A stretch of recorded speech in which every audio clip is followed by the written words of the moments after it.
ৰেচম বিভাগত কৰ্মচাৰী লুণ্ঠন।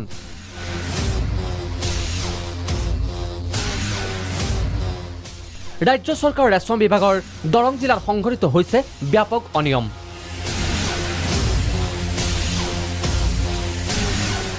বিভাগটোৰ অধীনত দৰং জিলাৰ চৰণধৰা গাঁৱৰ 28 গৰাকী হিতাধিকাৰীক পাট পলু আৰু এৰী পলু পুহিবৰ বাবে আবণ্টন দিয়া হৈছিল একোটাকৈ গৃহ।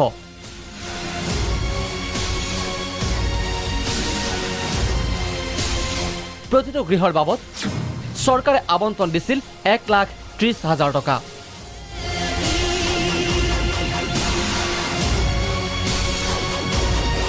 পিছে ৰেচম বিভাগৰ এই প্ৰকল্পটোৰ নামত ব্যাপক অনিয়ম সংঘটিত কৰিলে এইজন দৰং জিলা ৰেচম বিভাগৰ কৰ্মচাৰী জীৱেশ্বৰ দাসে। অভিযোগ মতে জীৱেশ্বৰ দাসে প্ৰথম অৱস্থাত গৃহ প্ৰদানৰ নামত হিতাধিকাৰীৰ পৰা সংগ্ৰহ কৰে 10,000 টকা। তাৰ পাছতেই জীৱেশ্বৰে হিতাধিকাৰীসকলৰ গৃহ নিৰ্মাণ কৰি দিম বুলি সমুদায় ধন আদায় লৈ নিৰ্মাণ নকৰিলে গৃহ। এতিয়া আমি ফাৰ্ম কৰিছোঁ, পলুৰ ফাৰ্ম কৰোঁতে তেওঁ ক'লে প্ৰথম তোমালোকে বাগান কৰ। জীৱেশ্বৰ দাস তেওঁ ক'লে বাগান কৰ, বাগান কৰাৰ পিছত তোমালোকক এটা এটা ঘৰ দিয়া হ'ব, এনেকুৱা সুবিধা আহিছে বহুত। তেতিয়া আমি ক'লোঁ হ'ব, মাটি আছে এনেকুৱা ওখ মাটি, আমি বাগান কৰিম। ইতিমধ্যে আমাৰ বাগান ক্লিয়াৰ, এতিয়াও আছে, আমাৰ বাগান কাটি পেলোৱা নাই। আপোনালোক গেলি দেখা পাব বাগান, বঢ়িয়া বাগান হৈ আছে আমাৰ। তাৰপিছত ধৰি তেওঁলোকে ঘৰ দিম বুলি কৈ ঘৰৰ মাল আহিল, ৰড আহিছে 12ডাল, 12 বেগ চিমেণ্ট, 1200 ইটা আৰু কইল কিবা একচাক, আৰু কোনো এটা গজল বলটো নাহিল। তাৰপিছত কেইদিনমানৰ পিছত 21খন নে 22খন টিং আহি গৈছে। তাৰপৰা পাইন কাঠ আহিছে কেইটামান, মিস্ত্ৰী পৰি ভাঙিছিল, মুড়ি মিস্ত্ৰী মাটিতে বাগৰি পৰিছে এই ওপৰৰ পৰা কাঠ খেলি থাকোঁতে, আৰু কোনো নাই। তেওঁৰ ঘৰত যাই যাই আমি একেবাৰে ভাগৰি গ'লোঁ। আহিতা বৰ্তমান একো আৰু নাই। ঘটনা মানে আমাৰ এই যেতিয়া জীৱেশ্বৰ আছে, তাৰমানে আমাক এটা খবৰ ক'লা আহি বোলে এনেকুৱা এনেকুৱা নুনি ফাৰ্মৰ তাৰমানে ঘৰ পাব, ফাৰ্মখন তাৰমানে দেখুৱাব লাগে। আমি তেতিয়া ক'লোঁ হ'ব, আৰু আমাৰ মাটিও আছে, আমি ফাৰ্মখন কৰোঁ, কৰি তাৰমানে হেৰি কৰোঁ। তেতিয়া ক'লে তাৰমানে পইচা এটা দিব লাগিব এনে বুলি ক'লে। পইচাটো তাৰমানে কিমান কৰি দিব লাগিব বোলে 10,000 টকা দিব লাগিব। আমি 10,000 টকা দিয়া হ'ল।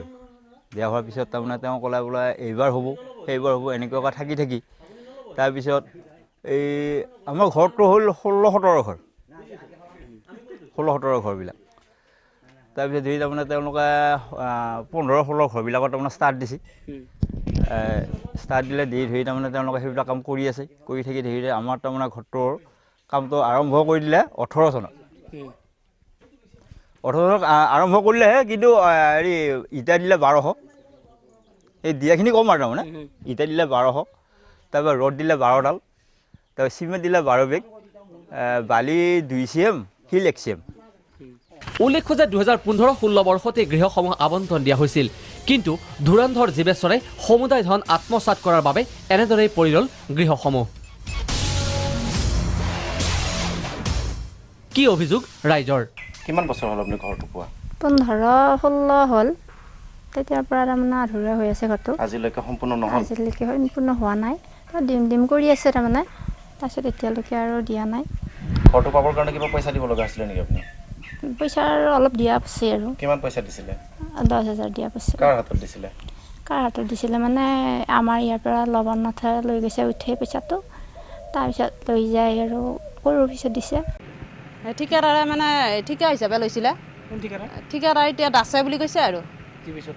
জীৱেশ্বৰ দাসে মানে ঠিকা লৈ পেলাই কাম কৰিছে, আমি নিজকে পইচা পাতি আমাক দিয়া নাই। তাৰপিছত আৰু তেওঁ মানে এইখিনি কৰিব লাগে, আধৰুৱা হ'লে 3টা চহী মাৰি লৈ গৈছে, আমাৰ তাত এদিন আহিব লাগে। উল্লেখ্য যে এইসকল হিতাধিকাৰীয়ে বিষয়টোৰ ক্ষেত্ৰত সংশ্লিষ্ট বিভাগক বাৰম্বাৰ অৱগত কৰিছে যদিও জীৱেশ্বৰৰ বিৰুদ্ধে গ্ৰহণ কৰা নাই ব্যৱস্থা।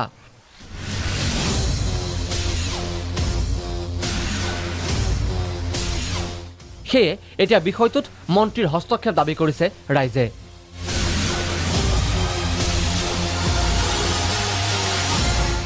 জিতুমণি ডেকাৰ ৰিপৰ্ট, ভিজন প্ৰাগ।